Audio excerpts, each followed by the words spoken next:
I found out I was erased from the company database at 3:07 a.m., while I was still logged in. That's how it started. One minute, I was finalizing the quarterly risk report for Stratagem Technologies, the company I'd given 6 years of my life to. The next, my screen flickered, my credentials vanished, and the system greeted me with a message I'll never forget. Access denied. User not found. I'm Ava Chen, cybersecurity analyst, efficiency addict, and the kind of person who color codes her desktop folders. I believed in the system. I built half of it. I was the system. And maybe that's why it hurt so much when it tried to erase me. My boss, is Richard Hale. He's the kind of man who could charm a firewall into letting him through. Sharp suits, smoother lies, and a smile that made everyone in upper management believe he could fix anything. I used to think he was my mentor, my friend. Maybe even the one person in that building who saw me as more than the quiet coder with too many coffee mugs. He once told me, "Ava, the system only works because people like you believe in it." I took that as a compliment. Now I think it was a warning. Stratagem wasn't just a company. It was an empire of data, a silent machine that ran government contracts, surveillance networks, predictive AI tools. The kind of system that knew where you lived, what you bought, who you texted, even what you feared. My job was to make sure that system never failed. And it didn't, until Richard decided I was a threat to it. But back then, I didn't see it coming. We were a team, late nights, shared victories, quiet jokes over stale pizza in the server room. He'd toss me his tie when we hit a breakthrough and say, "You've officially earned your place in the big leagues, Chen." I thought it meant I mattered. I thought I belonged. Now that I look back, the signs were there. The way he'd take credit during board presentations, saying, "Ava helped me with this," instead of "Ava built this." The subtle reassignments, the passwords that suddenly didn't work, the polite HR emails asking if I'd been feeling burned out lately. Small cracks in a structure I thought was solid. That night, when the system erased me, I should have panicked. Instead, I smiled. Because if Richard Hale thought deleting my access would make me disappear, he clearly never read the part of my code that said, "I don't break. I rebuild." And this time, I wouldn't rebuild the system. I'd delete it. It started small. Little errors I couldn't explain, and I don't mean software bugs. The first one happened 2 months before I was deleted. A single line of code appeared in one of my system scripts, tucked neatly inside a hidden directory. User undecision equals null. At first, I thought it was a joke. Someone in the cybersecurity department testing my attention to detail. But when I checked the access logs, the edit was done from Richard's admin account, at 2:41 a.m., the same night he told me to get some rest after we'd worked past midnight. I confronted him the next morning, half laughing, half nervous. "Hey, Hale. Trying to erase me already?" He smiled that familiar smile, the kind that always made me feel foolish for doubting him. "Probably just a system echo. You've been working too hard, Ava. Go home before you start seeing ghosts in the machine." I laughed too. Because that's what you do when you don't want to believe your mentor might be lying to you. But the ghosts didn't stop. A week later, a project I'd led, months of testing and encryption, was suddenly reassigned. When the internal memo came out, my name was gone. Replaced by Richard Hale, lead architect. He claimed it was an executive decision for optics, but promised me a bonus and a seat at the big table soon. I told myself it was fine. That he was just playing politics. That he'd make it right. Because that's what you tell yourself when loyalty is easier than the truth. Then came the messages. Every Friday night, after the office emptied out, my monitor would flicker, just for a second, and display a line of text that shouldn't exist in our network. "You don't belong here." I tore apart the firewall looking for the source. Nothing. No trace, no logs, no entry points. Just a whisper from somewhere deep in the system, like the code itself was trying to warn me. I mentioned it to Richard once, carefully. Someone's playing around with our back-end protocols. He frowned. Leave it alone, Ava. I'll handle it. That's when I noticed it. The tone. Not the usual smooth calm he used with me. It was clipped, defensive. Like I'd touched something I wasn't supposed to. After that, he stopped looping me in on executive calls. My clearance level quietly dropped from admin to supervised access. When I asked why, he said it was temporary restructuring. The same phrase HR uses before people vanish from the directory. Still, I tried to rationalize it. Maybe he was under pressure. Maybe he was protecting me. Because if I admitted what it really looked like, I'd have to accept that the man who built my career was already building my downfall. And somewhere deep down I think I already knew. The day the truth came out, it didn't explode. It unfolded, line by line, like corrupted code revealing itself after a system reboot. It was the morning of the launch. Project Aeon, the biggest cybersecurity contract stratagem had ever landed. A predictive AI firewall capable of rewriting its own defense algorithms in real time. I'd spent 3 years designing it. My fingerprints were on every function, every encrypted layer. When the company's internal announcement went live, I opened the shared portal out of habit. I always liked seeing my team's names in lights. Except this time, when I searched for mine, I found nothing. No Ava Chen, lead engineer. No Ava Chen, architect. Not even a footnote. My name was gone. And in its place, under project founder, was one. Richard Hale. I didn't breathe. Didn't blink. Just stared at the screen as if sheer disbelief could force my name back into existence.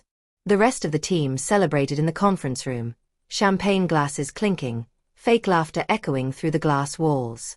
I watched through the reflection in my monitor, my own face looking ghostly pale against the flickering blue light. When I finally confronted him, Richard didn't even flinch. Ava, he sighed, like I was a stubborn intern, not the woman who built his empire. You're brilliant, but you don't understand the optics of leadership.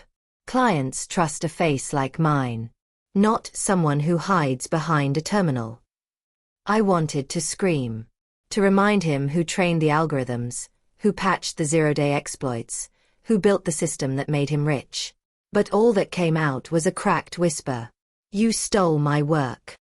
He tilted his head, pitying me, like I was a naive child. Don't make it dramatic. You'll still get credit internally. You're a ghost in the machine, Ava. The system runs because of you.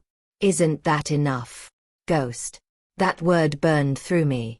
Because he was right. I had become invisible, line by line, until he could erase me completely. And he wasn't done.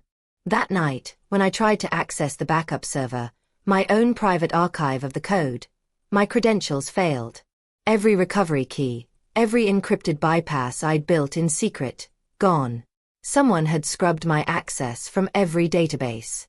When I checked the system logs, there it was again. User Chen equals deleted and Furman. Timestamped. Authorized by R. Hale.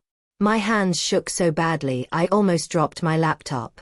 He hadn't just stolen my work. He'd erased me. My identity, my record, my proof of existence in the company's ecosystem. For a long moment, I sat in silence. Just listening to the hum of the server fans, the soft static of a machine that didn't know it had become a weapon. And then, something in me switched. My tears dried. My pulse steadied. My breathing slowed into perfect rhythm with the machine's hum. If he wanted me gone, he should have made sure I couldn't still reach the system from the shadows. Because while Richard Hale was busy celebrating his new empire, he forgot one thing. I built it. And I knew exactly where to hit delete. I didn't sleep for 3 days. I just sat in my apartment, surrounded by empty coffee cups and server blueprints scattered like evidence of a crime. My crime, apparently. The silence was unbearable. Every buzz from my phone felt like it might be another system alert, another reminder that I didn't exist anymore. Stratagem's press release went viral. Hale's AI revolution changes the cybersecurity landscape. Every headline had his name, his face, his smile. None of them mentioned mine. I thought about reporting him. About lawyers, NDAs, whistleblower claims. But the company was the system, airtight, legally engineered to protect itself from people like me. People it could erase. The collapse didn't happen all at once. It came in waves. First, the disbelief. Then the shame, the ugly realization that I had built my entire identity around a company that could erase me with a single keystroke. And finally, the anger. Slow, cold, controlled. But it wasn't until the fourth night that something shifted. I was digging through an old hard drive, half out of desperation, half out of habit, when I found a folder labeled Legacy Build/Archive_0. I opened it, expecting old test data. Instead, I found a file I hadn't touched in years. Project Origin.docs. It was from my first month at Stratagem. Notes I'd written after Richard told me, every system needs a failsafe, something that even its creator can't predict. I'd laughed back then, thinking he meant security. But now, reading that line again, I realized what it really meant. He didn't just believe in control. He believed in ownership. Total, unquestioned authority. Even over the people who built the foundations beneath him. And then I saw it. A forgotten snippet of my earliest test code embedded deep inside the old documentation. Root_access equals hidden, user_ID equals Chen. A backdoor. One I'd built years ago, before Stratagem systems evolved.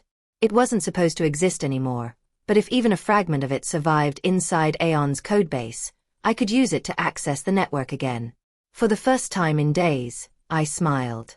That was the trigger. Not revenge, not rage, but clarity. He had used my trust as code, my loyalty as currency. But he'd forgotten that I wrote the system's language. And buried inside it was a version of me he could never delete. I closed my laptop slowly, staring out at the city skyline flickering with Stratagem's glowing billboards, his empire. Then I whispered, half to myself, half to the machine that had betrayed me. You deleted the user, Richard. Not the root. That night, I started rewriting everything, not as an employee, but as a ghost in the network. From that moment on, I wasn't going to survive the system. I was going to unmake it. The work looked nothing like the melodrama I'd pictured in the dark hours. No cinematic break-ins, no nuclear countdown. Revenge, I learned, was procedural, methodical, patient, and boring enough to lull people into believing nothing was wrong. Prove he had erased me. Evidence. Not feelings. Not whispers. Paper trails, timestamps, exportable logs that investigators couldn't ignore. I spent a week crawling through metadata in the archive drives I'd rescued, fragments of commit messages, old pull requests, time-stamped test reports. Each fragment was a thread. I followed them until they braided into a rope. Build notes showing my authorship, admin approvals signed by Richard's account, and most damning, a series of admin commands executed from his terminal the night my user was scrubbed, make allies where it counted. I reached out to 3 people I hadn't spoken to in years. Maya Ortiz, an ethics lawyer who had left Stratagem after a layoff, Marco Lin, the hardware guy who wired the server racks and still had weekend access, and Priya Das, a journalist who once covered corporate tech scandals and still owed me a favor. I didn't tell them my whole plan. I gave them pieces. Maya took the legal thread and began sketching a route for whistleblower protection. Marco agreed to plant a non-destructive telemetry node on an old demo server that would mirror whatever Aeon did in the field. Priya said she'd listen if I could produce irrefutable proof to create plausible deniability, and create the opposite for Richard. I set up a shadow account, ghost_root, built from that ancient root_access snippet. It had no visible presence in the directory, but it could read and write into places he thought were immutable. From that account I began seeding anomalies. Tiny configuration tweaks that would only trigger under specific, unlikely loads. Encrypted commit messages signed with my old PGP key but routed through vendor update channels so they looked like routine patches. I also set an emotional trap. I leaked a carefully worded anonymous tip about a missing architect to Priya, timed so the reporter would call HR and, inevitably, Richard. His reaction mattered, a defensive public statement, a private message to me under the assumption I couldn't reply. He did both. He offered me a consulting role in an email I intercepted, the kind of ego-smoothing gesture designed to put the deleted employee back in her place. He believed he was buying my silence with scraps of power. What he didn't know was that every gesture only tightened the net. While he smoothed optics for shareholders, Marco's telemetry node quietly recorded Aeon's responses to my seeded anomalies. Maya mapped the chain of legal exposure, and Priya began drafting questions that could not be answered without exposing internal edits and authorship records. I spent nights crafting a staged sequence. A demo patch would be pushed during an investor webcast. Aeon would interpret the seeded tweaks as a critical decision loop, triggering an automated policy that rerouted sensitive audit files into a public stream, harmless to the system's customers, devastating to Stratagem's PR and legal posture. Standing over the server rack in the empty lab, I ran my fingers across the cold metal and for the first time felt no tremor in my voice. The face that had smiled at my erasure would be the face on every headline he thought he owned. The comm lineup was complete: evidence, allies, the bait, and the mechanism. The countdown wasn't digital. It was human, the investor call, his press smile, his certainty that I was gone. When the webcast goes live and the world leans in, they'll see a malfunction. He'll see his life unravel in real time. I'll see justice. And then the system will stop pretending it owned me. The investor webcast was antiseptic, glass stage, canned applause, a ticker crawling across the bottom promising disruption. Richard smiled like a man who owned tomorrow. He didn't know the keycard taped under my old lab bench, or the mirrored telemetry node that would make his empire sing every lie he'd coded into it. At 10:12 a.m., as he began his breathless demo of Aeon's self-healing capabilities, the sequence I'd seeded unfolded exactly as planned. A routine sounding patch, nothing that would alarm the board, hit one of their peripheral nodes.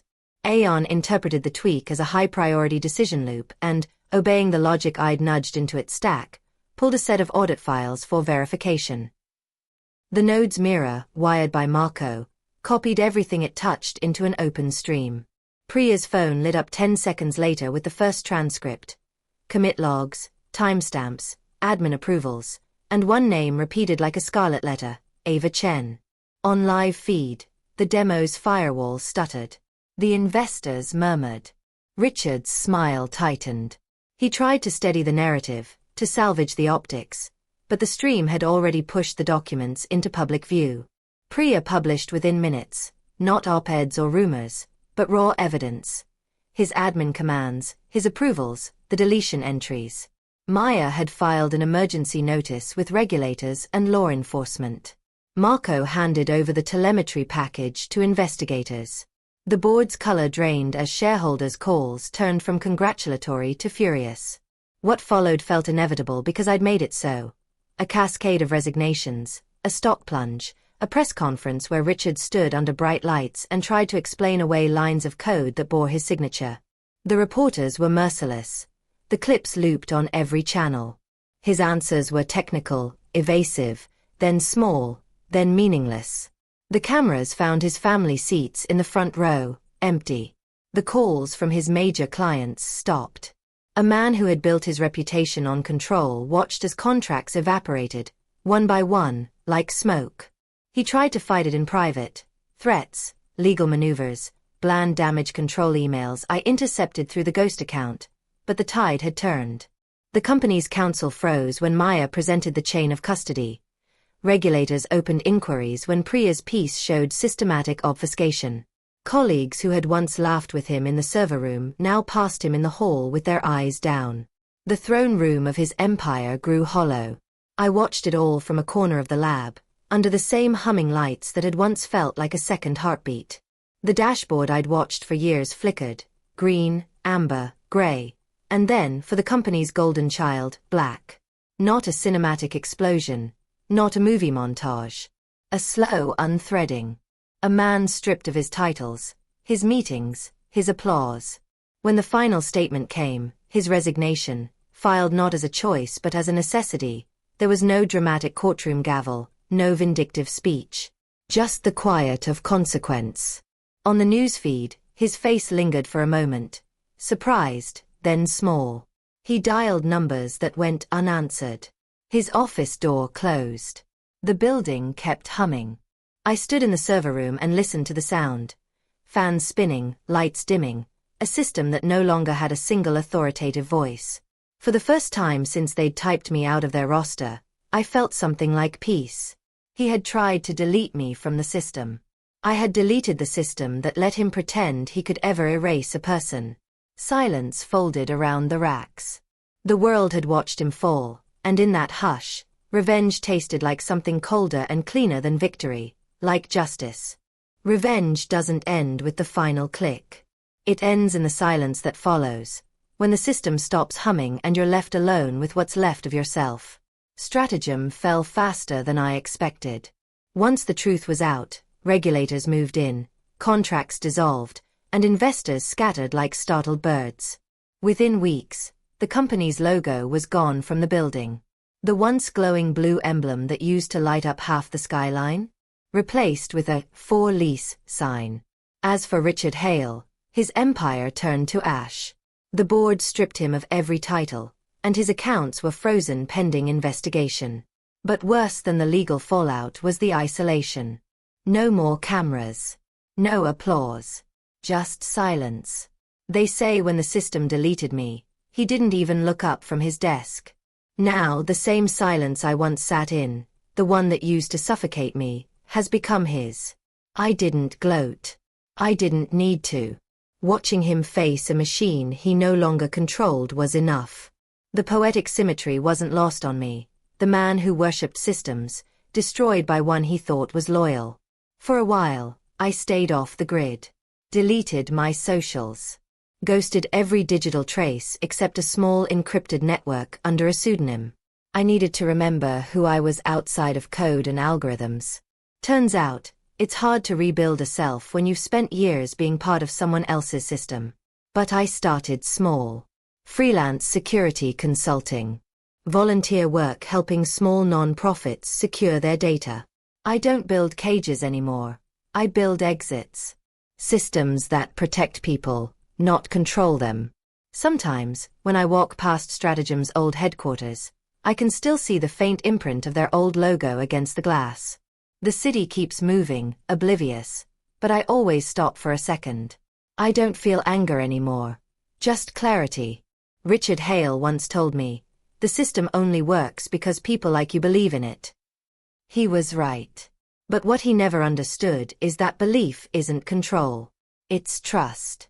And when you break trust, even the strongest system will collapse from within.